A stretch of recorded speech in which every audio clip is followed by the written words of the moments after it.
great background. That's great. Your background's awesome. How are you? Thank you. I was very inspired. Yes. A big congrats Wonderful. on Thank you. Painkiller. One word, riveting. Totally riveting. Wonderful. I enjoyed it. Thank you, man. Lovely. Thank you. Thank you. Oh, you're so welcome. Let's begin with you, Mr. Eric. As an executive producer, what got you interested in helping create Painkiller?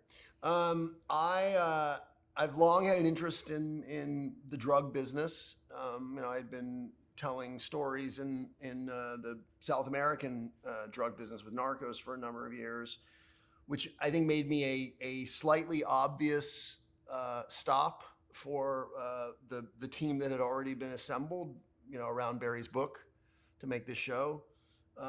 What spoke to me about the story as I got into it was what an amazing betrayal of public trust it was, and also about what power and money can do to subvert the protections that we think are in place to keep us safe, and then again to subvert the justice system that in the end is supposed to make everything right.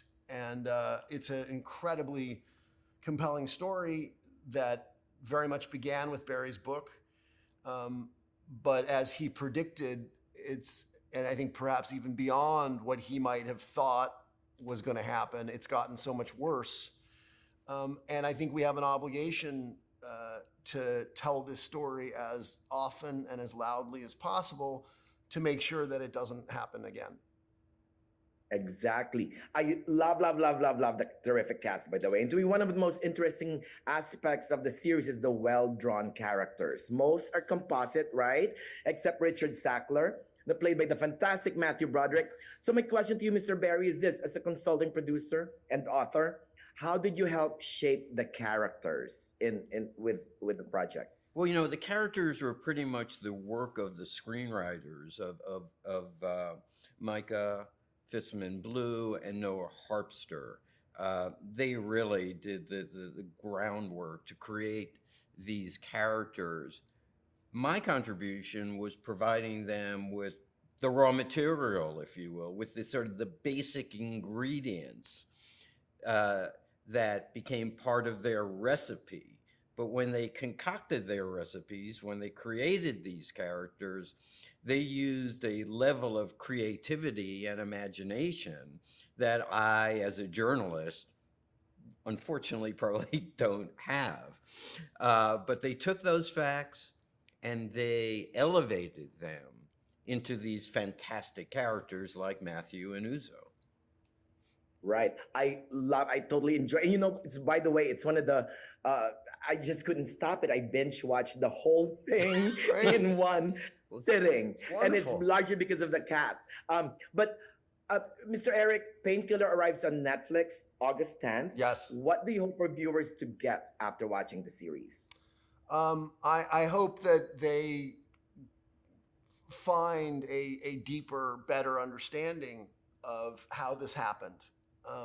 I hope that the stigma that was pushed by the perpetrators to paint the victims of the epidemic as drug abusers, I hope that's mitigated, diminished.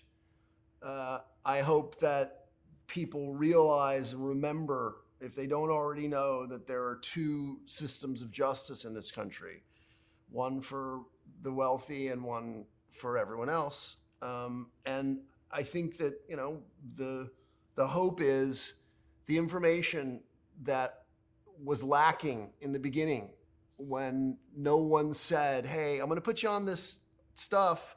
It's very addictive and it can kill you if you allow it to get out of control.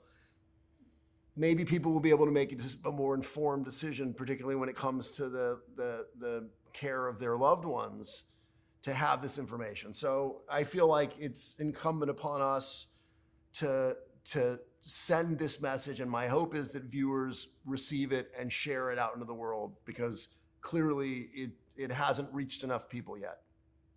Oh, well said. I'm so sorry we don't have any more time, Mr. Barry, but a big congrats on Painkiller Thanks, again. Manny. It Thank you. somehow helps take the pain away from the opioid crisis just even a little Oh, bit. it's, Thank you. yes. Thank you. Thank you Well so much. said, Manny. Take care. Thank you. Bye bye. Thank Thank you you. so much, Yes. Manny.